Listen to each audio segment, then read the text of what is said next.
मित्रांनो नमस्कार. नेहमीप्रमाणेच कायदेशीर माहिती देणाऱ्या माझ्या YouTube चॅनलमध्ये तुमचं स्वागत आहे. आजचा विषय एन्काउंटर का संरक्षण. तुम्ही विचाराल की हा काय प्रश्न झाला, पण ऍक्च्युअल मध्ये जर बघायला गेलं तर हा प्रश्न बऱ्याच जणांच्या मनामध्ये प्रश्नचिन्ह म्हणून आलेला आहे. 23 सप्टेंबर 2024 रोजी बदलापूरचा आरोपी अक्षय शिंदे याला पोलिसांनी स्वसंरक्षणार्थ ठार मारलं. उच्च न्यायालयाच्या न्यायमूर्तीने असे निरीक्षण नोंदवलं की न्यायालयाला सत्य जाणून घ्यायचे. पोलिसांना त्यांनी केलेली कुठच्याही कारवाईबद्दल त्यांना कुठचेही संशय नाही, मात्र त्यांचे हात पण तेवढे स्वच्छ पाहिजे. They should come with clean hands. हायकोर्टाने प्रश्न उपस्थित केला की हाताला कप बांधलेले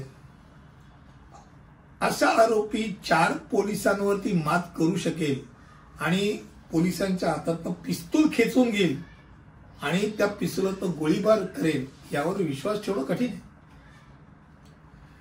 त्यांच्या माजी पत्नी म्हणजे त्या आरोपीच्या माजी पत्नी तिने केलेल्या तक्रारीवरून त्या गुन्ह्याचा तपासचा भाग म्हणून शिंदे याला पोलिसांनी वाहनातनं एका ठिकाणून दुसरीकडे नेण्याचं प्रयोजन ठेवलेलं होतं. त्यांनी हातापाय करून एका एपीआयला गोळ्या झाडल्या, हातातनं पिस्तूल खेचून घेऊन गोळ्या झाडल्या आणि एस्कॉर्ट टीम मधल्या एका पोलीस अधिकाऱ्याने त्याच्यावर गोळीबार केला. कळवा सिव्हिल हॉस्पिटलमध्ये डॉक्टरांनी शिंदेला मृत म्हणून घोषित केलं. अर्थात आपल्याकडे कुठची गोष्ट घडली की त्याचं राजकारण करायला काही वेळ लागत नाही. दोन्हीकडचे लगेच टपलेले असं निवडणुका जवळ आल्यात ना, त्यामुळे या प्रकरणाला पहिल्यापासून राजकीय वळण पण तेवढंच वाईटरित्या लागलंय. अर्थात आरोपीने केलेल्या ज्या काही चुका आहेत, ज्या काही गोष्टी आहेत त्या गंभीर स्वरूपाच्याच आहेत आणि न्यायालयाने त्याला जी काही शिक्षा द्यायला पाहिजे ती शिक्षा द्यायलाच पाहिजे. प्रश्न तो नाही.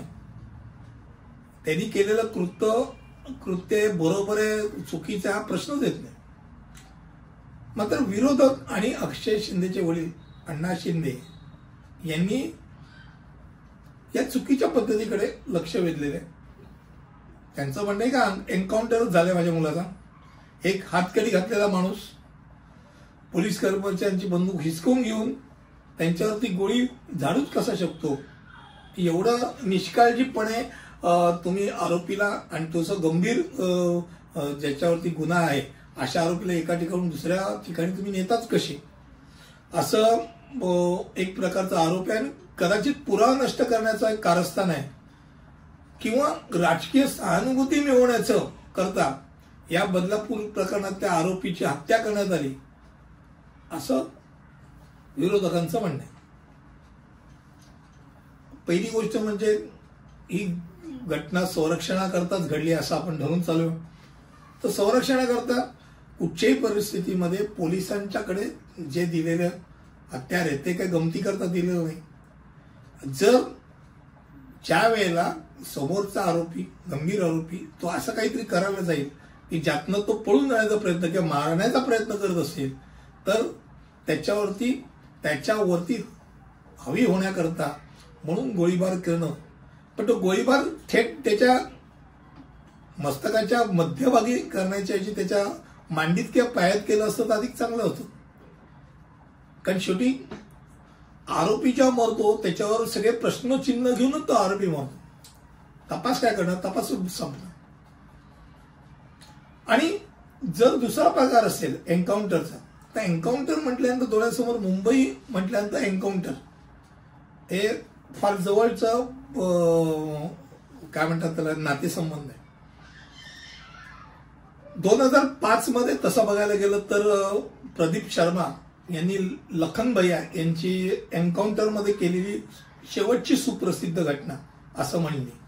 2006 रोजी मुंबईतील वर्सोवा येथे लखन भैयाची चकमक ही बनावट पोलीस गोळीबारातनं झाली आणि पहिल्यांदा प्रदीप शर्मा यांना निर्दोष म्हणून सोडलं. कालांतरे परत त्यांना यामध्ये दोषी ठरवलं गेलं. आणि हा एन्काउंटरच्या नंतर पण छोटे मोठे घटना म्हणजे प्रसिद्ध असं तो होता शेवटचा. आणि त्याच्याही अगोदरचा प्रसिद्ध म्हणाल तर आपल्याला माया डोळस आणि दिलीप बुवा यांचं लोखंडवाला गोळीबार सगळ्यांना आजही नावानिशी आठवतं, कारण त्याच्यावर 2-2 पिक्चर निघाले.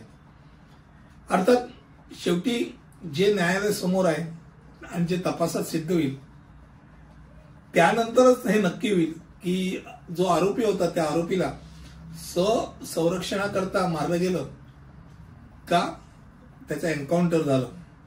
आजच्या घडीला आपण जिथपर्यंत आपल्याकडे म्हणतो ना आपण की जिथपर्यंत आरोपीवरती गुन्हा सिद्ध होत नाही तिथपर्यंत तो गुन्हेगार मानला जात नाही. तसंच आत्ताही कुठची परिस्थिती आपण पोलिसांनी स्वसंरक्षणाकरताच गोळीबार केला असं समजून चालू आहे. मात्र या विषयावरती कुठेतरी व्हिडिओ बनवायची गरज आहे, कारण का कायद्यानीच चालला पाहिजे. कायदा हातात घेऊन रस्त्यावरती दगडाने ठेचून विषय संपवणं हे भारतातल्या कायद्याला मान्य नाही. कायदा दोन्ही बाजूनी दोन्हीकडच्या बाजू ऐकून जो निर्णय दिला जाईल ती कायद्याची बाजू आहे असं मला वाटतं. मी इथेच थांबतो. पुढच्या व्हिडिओमध्ये वेगळंच काहीतरी घेऊन बोलीन. तिथपर्यंत इथेच थांबतो. धन्यवाद.